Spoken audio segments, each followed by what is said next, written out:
কোনো জায়গা যতই নিরাপদ হোক না কেন, যদি সেখানে একটি এইচ চিহ্ন না থাকে তাহলে কোনো হেলিকপ্টার সেখানে ল্যান্ড করবে না। এটি একটি অদ্ভুত ব্যাপার মনে হতে পারে, কারণ অনেকে মনে করেন এই এইচ চিহ্নের অর্থ হল হেলিকপ্টার, কিন্তু আসলে বিষয়টি এতটা সরল নয়। কেন সব হেলিপ্যাডেই এই এইচ চিহ্ন ব্যবহার করা হয় এবং কেন এটি অন্য কোনো প্রতীক বা অক্ষর নয়, এই বিষয়টি অনেকেরই অজানা। প্রথমত, হেলিকপ্টার ল্যান্ডিংয়ের জন্য একটি সমতল এবং পরিষ্কার স্থান প্রয়োজন। যদি ভূমি অসমতল বা যথেষ্ট প্রশস্ত না হয় তাহলে হেলিকপ্টারের ভারসাম্য নষ্ট হতে পারে, যা মারাত্মক দুর্ঘটনার কারণ হতে পারে। তাই প্রতিটি হেলিপ্যাড এমনভাবে ডিজাইন করা হয় যাতে সেখানে অবতরণের সময় হেলিকপ্টার সহজেই ভারসাম্য বজায় রাখতে পারে। এই চিহ্নটি শুধু হেলিকপ্টারের জন্য একটি নির্দেশক চিহ্ন নয়, বরং এটি একটি ইউনিভার্সাল সিম্বল, যা বোঝায় যে এই স্থানটি বিশেষভাবে হেলিকপ্টার ল্যান্ডিংয়ের জন্যই নির্ধারিত। এখন প্রশ্ন হলো, কেন এইচ ব্যবহার করা হয়, অন্য কোনো অক্ষর নয়?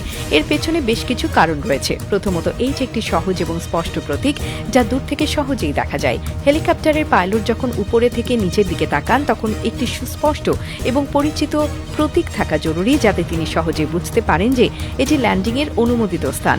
দ্বিতীয়ত, এইচ একটি আন্তর্জাতিকভাবে স্বীকৃত প্রতীক। বিশ্বজুড়ে সব হেলিপ্যাডে এই চিহ্ন ব্যবহৃত হয়, যাতে যে কোনো দেশের পাইলট এটি দেখে সহজেই বুঝতে পারেন।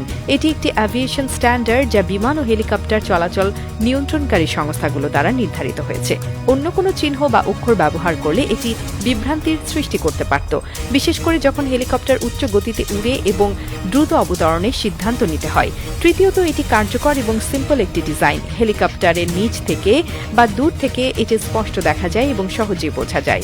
কিছু কিছু বিশেষ হেলিপ্যাডে অতিরিক্ত চিহ্ন বা নির্দেশনাও থাকতে পারে, যেমন নম্বর বা চিহ্নিত বৃত্ত, যা নির্দেশ করে এই হেলিপ্যাডটি বেসরকারি, সামরিক বা হাসপাতালের জন্য ব্যবহৃত হচ্ছে কিনা। বিশ্বজুড়ে প্রতিটি দেশে হেলিপ্যাড ডিজাইন ও চিহ্নিতকরণের জন্য নির্দিষ্ট নিয়ম রয়েছে। উদাহরণস্বরূপ, যুক্তরাষ্ট্রের ফেডারেল অ্যাভিয়েশন অ্যাডমিনিস্ট্রেশন FAA এবং আন্তর্জাতিক অসামরিক বিমান চলাচল সংস্থা ICAO এই নিয়মগুলো নির্ধারণ করে। তারা এই বিষয়টি নিশ্চিত করে যে প্রতিটি হেলিপ্যাড যেন একটি নির্দিষ্ট চিহ্ন বা প্রতীক বহন করে, যা আন্তর্জাতিকভাবে স্বীকৃত। তবে সব হেলিপ্যাডে শুধু এই চিহ্ন থাকে না। কিছু কিছু ক্ষেত্রে, বিশেষ করে হাসপাতালের হেলিপ্যাডে, সেখানে এই চিহ্নের সঙ্গে লাল বা সাদা ক্রস থাকতে পারে, যা বোঝায় যে এটি মেডিকেল ইমার্জেন্সির জন্য ব্যবহৃত হয়।